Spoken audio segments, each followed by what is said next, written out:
Matt would say something to the effect that an all-powerful God would know what would convince me of his existence, and a good God would want to convince me.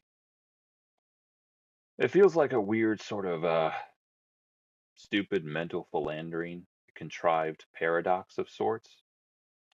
Now, for the record, this is a subject that feels like it delves into matters not meant for men, and I don't think I really understand it any more than this little shit does. Point being, though, the idea that God can have no limits, I don't think that's necessarily correct. I feel like it's a false binary.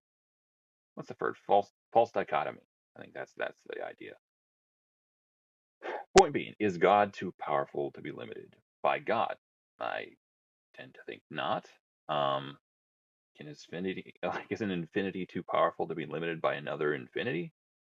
I tend to think not. Right? Does an infinity in one direction necessarily entail an infinity in every direction? I tend to think not.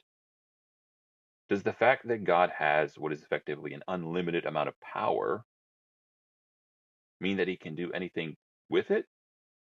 Again, I tend to think not. He must behave according to his own nature, must he not?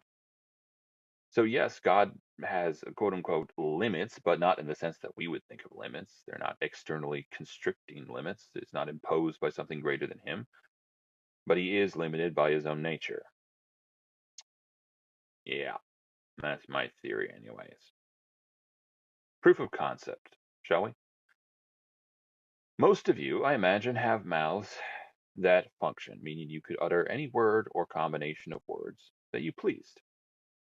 But I'm going to guess if you were placed in a room full of African American peoples and someone asked you to shout the N word at the top of your lungs, you might have trouble doing that. There are a number of factors involved, including, but not limited to, perhaps social programming. I think that would be the main one, right? We're socially programmed not to be rude to people. We're socially programmed, perhaps, in some cases, not to say the N word. So you're placed in a position where you have the physical ability to do a thing, but you're being constricted by your own nature in another regard.